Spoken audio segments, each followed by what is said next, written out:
Hello दोस्तों, मैं हूं आपका दोस्त अमित और ये वीडियो बहुत ही ज़्यादा इंपॉर्टेंट होने वाला है क्योंकि इस वीडियो में हम जुलाई 2025 यानी पिछले महीने में टू व्हीलर कितनी गाड़ियां किस कंपनी ने बेची हैं उसके बारे में हम बात करने वाले हैं। इसके अलावा जो इलेक्ट्रिक टू व्हीलर कंपनियों के बीच में एक कंपटीशन हमें देखने को मिल रहा है, चाहे वो ओला इलेक्ट्रिक हो, टीवीएस मोटर हो या फिर एथर एनर्जी हो, इन सब के बीच में एक बहुत तगड़ा जो कंपटीशन हमें देखने को मिल रहा है उसके बारे में भी हम वीडियो में बात करेंगे और देखेंगे कौन सी कंपनी कितनी गाड़ियां जो है वो जुलाई 2025 में बेच पाई है। उसकी कंपेयर हम करेंगे जुलाई 2024 से और वहां से देखेंगे किस कंपनी की ग्रोथ देखने को मिली है और किस कंपनी में हमें डी ग्रोथ देखने को मिली है। सबसे पहले आइस व्हीकल की हम बात करते हैं, यानी जो पेट्रोल, डीजल, सीएनजी इन सब से चलने वाली गाड़ियां हैं। अगर इनकी हम बात करते हैं तो नंबर 1 पे आपको देखने को मिलेगा होंडा मोटरसाइकिल। सबसे ज़्यादा इन्हीं की गाड़ियां बिकी हैं और 3,45,802 यूनिट ये बेचते हुए नज़र आए हैं। एक साल पहले अगर आप देखेंगे तो 3,70,000 के आसपास ये यूनिट जो है वो बेचते हुए नज़र आ रहे थे। तो वहाँ से अगर आप देखेंगे तो गाड़ियाँ इनकी कम बिकी हैं।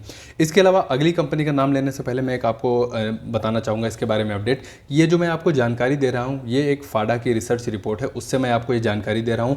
एक्चुअल नंबर अगर जो कंपनी की तरफ से प्रेस रिलीज जारी की जाती है, अगर वहाँ से ये नंबर आप कंपेयर करेंगे तो थोड़ा सा डिफरेंस देखने को मिलेगा। अब उसके पीछे का रीज़न क्या है वो मैं अगर आपको बताऊं तो जो कंपनियां सेल्स का नंबर जारी करती हैं मंथली बिजनेस पे, तो वो जो सेल्स का नंबर होता है वो उनके मैन्युफैक्चरिंग प्लांट से जो गाड़ियाँ निकलती हैं उसका होता है। यानी कि कंपनी का एक मैन्युफैक्चरिंग प्लांट है, वहाँ से उसने गाड़ियाँ, मान लीजिए 100 गाड़ियाँ जो है उसने भेज दी अपने शोरूम के पास, तो वो 100 गाड़ियों का नंबर वो सेल्स में ऐड कर लेते हैं। अब शोरूम पे जाने के बाद ज़रूरी नहीं है कि गाड़ियाँ जुलाई में ही बिक जाए, हो सकता है कुछ गाड़ियाँ अगस्त में बिकें या फिर हो सकता है कुछ गाड़ियाँ जो है आगे आने वाले मंथ में बिकती हुई नज़र आएँ। लेकिन फाडा की जो रिसर्च रिपोर्ट होती है इससे हमें ये पता चलता है कि ये एक्चुअल यानी रिटेल के पास डायरेक्ट कस्टमर कितनी गाड़ियां खरीदा है, ये उससे इस रिपोर्ट से ये हमें देखने को मिलता है। तो इस वजह से नंबर अगर आप दोनों कंपेयर करेंगे तो ये थोड़ा सा डिफरेंस आपको देखने को मिल जाएगा।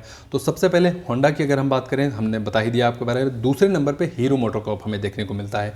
3,39,548 गाड़ी इन्होंने बेची हैं और एक साल पहले ये नंबर आपको 4 लाख देखने को मिलेगा। यानी इनकी भी गाड़ियां जो है वो एक साल पहले से जुलाई 2024 से कम बिकती हुई नजर आई हैं। थर्ड नंबर पर आपको टीवीएस देखने को मिलेगा। टीवीएस की अगर आप टोटल गाड़ियाँ देखेंगे तो 2,70,000 के आसपास इनकी गाड़ियाँ बिकी हैं, जो कि एक साल पहले 2,52,000 हमें देखने को मिल रही थी। तो यहाँ पर आप देखेंगे सेल्स का नंबर बढ़ा है, यानी इनकी गाड़ियाँ जो है वो ज़्यादा बिकती हुई नज़र आई हैं। बजाज ऑटो अगर आप देखेंगे तो 1,38,000 यूनिट इन्होंने इस जुलाई 2025 में बेची हैं और एक साल पहले 1,61,000 गाड़ियाँ बिकती हुई नज़र आई थी। तो यहाँ पर भी गिरावट रही है। सुजुकी की अगर हम बात करते हैं, जो इनकी मोटर बाइक्स आती हैं, 88,000 यूनिट इन्होंने बेचा है और एक साल पहले ये नंबर आपको 80,000 देखने को मिलेगा।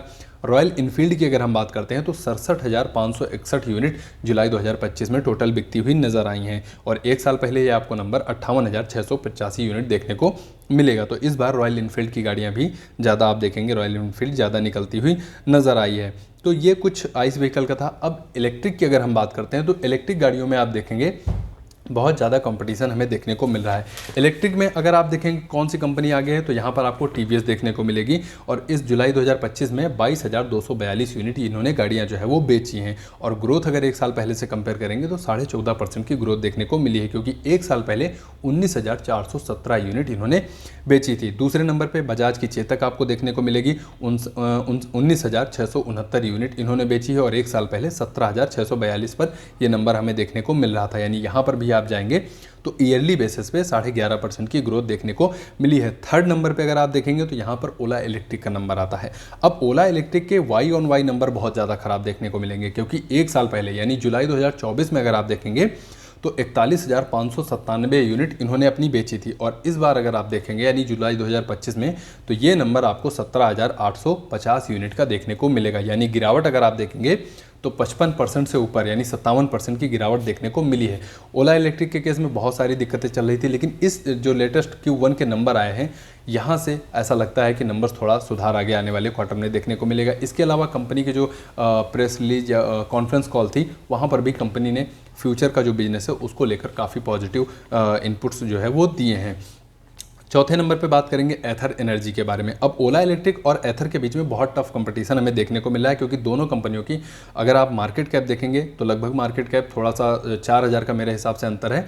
18,000 मार्केट कैप इनकी ओला की देखने को मिलती है और 14,000 के आसपास जो है वो 14,000 करोड़ के आसपास एथर एनर्जी की हमें देखने को मिलती है। तो ये नंबर में 4000 करोड़ के आसपास का अंतर देखने को मिलेगा। और सेल्स का नंबर अगर आप देखेंगे तो यहाँ पर भी बहुत कम ही अंतर देखने को मिलेगा। और ओला ने 17,850 यूनिट बेची है जुलाई 2025 में, और एथर की अगर हम बात करते हैं तो 16,241 यूनिट इन्होंने बेची हैं। तो नंबर आप देख रहे हैं बहुत कम ही देखने को मिल रहा है। एथर एनर्जी एक साल पहले की बात करते हैं तो यहाँ पर 10,080 गाड़ियाँ बिकती हुई नजर आई थी।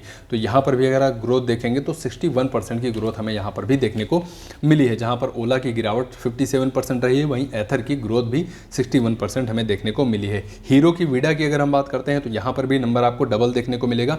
एक साल पहले 5,044 यूनिट ये बेचते हुए नजर आए थे, और इस बार ये नंबर आपको 10,495 यूनिट जो है वो देखने को मिलेगा। तो ये था इलेक्ट्रिक टू व्हीलर का सेल्स जुलाई 2025 का नंबर। उम्मीद करता हूँ वीडियो से कुछ ना कुछ आपको जानकारी जरूर मिली होगी। अगर वीडियो आपको पसंद आया हो तो वीडियो को लाइक करिए, कमेंट बॉक्स में अपना सुझाव देना बिल्कुल मत भूलिएगा।